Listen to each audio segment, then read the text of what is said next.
அஸ்ஸலாமு அலைக்கும். Hello friends, நீண்ட நாளை அப்புறம் உங்கள் எல்லாரையும் சந்திக்கிறதுல மிகவும் சந்தோஷம்.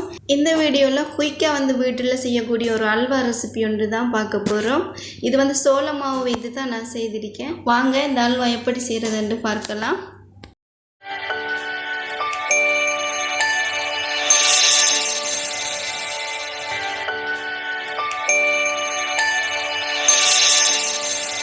இந்த அல்வா செய்கிறதுக்கு நான் முதலாவதாக முந்திரி கொஞ்சம் நெய்யில் பொரிச்சு எடுத்துக்கிறேன்.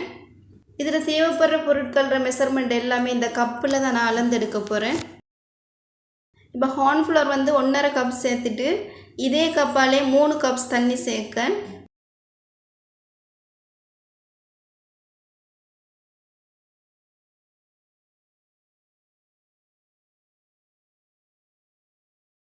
கட்டிகள் எல்லாம் இதை நல்லா கரைத்து எடுக்கணும்.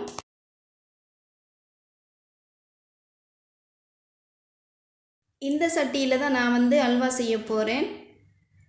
சீனி 3 கப்ஸ் சேர்த்துட்டு அதே அளவுலேயே தண்ணி 3 கப்ஸ் சேர்த்துக்கணும்.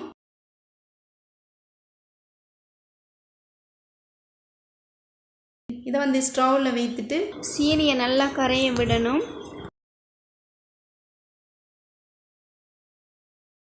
இதுக்கு ஜஸ்ட் சீனி நல்லா கரைந்தாலே போதும். இப்போது கரைத்து வைத்திருக்கிற சோள மாவை இதோடு சேர்த்துட்டு விடாமல் கிளறிக்கிட்டே இருங்க. சேர்த்த உடனே பாருங்கள் இது நல்லா இறுக தொடங்கும்.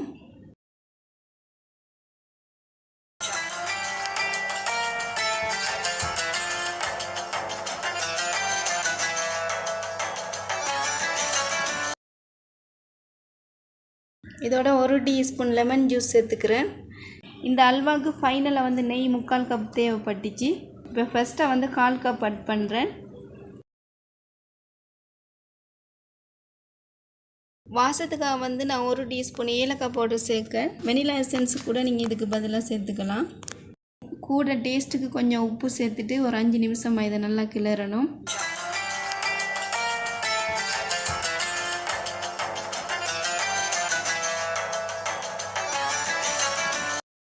இப்போது அடுத்த 1/4 கப் நெய்யும் ஆட் பண்ணிக்கலாம். இந்த அல்வா நல்லா இறுகணும், அப்போ தான் நல்ல டேஸ்ட்டாக இருக்கும். ஆல்ரெடி பொரித்து வைத்திருக்கிற முந்திரியை இதோடு சேர்த்துட்டு மீதமாக உள்ள 1/4 கப் நெய்யையும் சேர்த்து நல்லா மிக்ஸ் பண்ணிக்கிறேன்.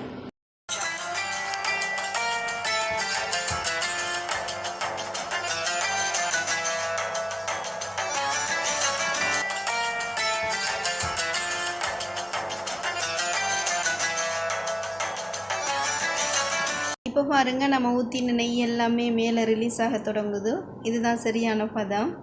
இதை 2 பகுதியாக பிரித்துட்டு க்ரீன் அண்ட் எல்லோ சேர்க்க போகிறேன். இந்த கலர்ஸ் ரெண்டுமே பார்த்திங்கன்னா என்னுடைய கிட்ஸ் ஃபேவரேட் கலர் தான். ஃபுட் கலர் சேர்க்குறது உங்களுக்கு விருப்பம் இல்லை அப்படின்னா ஆல்ரெடி நம்ம சேனலில் பாம்பே அல்வா நான் ஏற்கனவே போட்டிருக்கேன். அதில் சீனியை கறிக்கிட்டு நான் அந்த அல்வா செஞ்சுருப்பேன். நீங்கள் அதை செக் பண்ணி பார்த்துட்டு அதுபடி செய்துக்கோங்க. இப்போ இதை 2 மோல்டில் ஊற்றிட்டு 6 முறை அப்படி 1 ஹவர் விட போகிறேன்.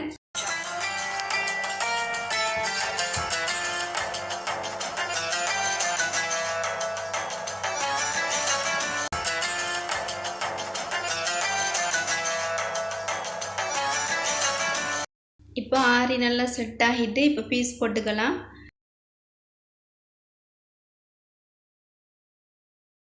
இப்போ இந்த வெட்ட போகிற கத்தியில் நல்லா ஆயில் தடவிட்டு நான் பீஸ் போட்டுக்கிறேன்.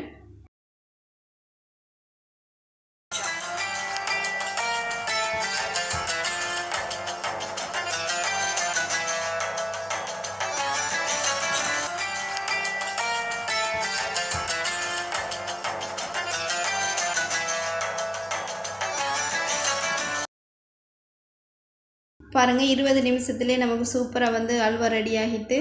உடனே அல்வா சாப்பிட ஆசையாக இருந்தால் இந்த அல்வா நீங்கள் செய்து பாருங்கள், மிகவும் சூப்பராக இருக்கும். ஓகே ஃப்ரெண்ட்ஸ், என்னுடைய ரெசிபி உங்களுக்கு பிடிச்சிருந்தா என் வீடியோஸ்க்கு கீழே உள்ள சப்ஸ்கிரைப் பட்டனை தட்டி சப்ஸ்கிரைப் பண்ணிவிட்டு பக்கத்தில் உள்ள பெல் ஐக்கோனையும் கிளிக் பண்ணிக்கோங்க. இன்ஷால்லா நெக்ஸ்ட் வீடியோவில் சந்திக்கிறேன். அண்டில் தென் அஸ்ஸலாமு அலைக்கும். Thank you so much.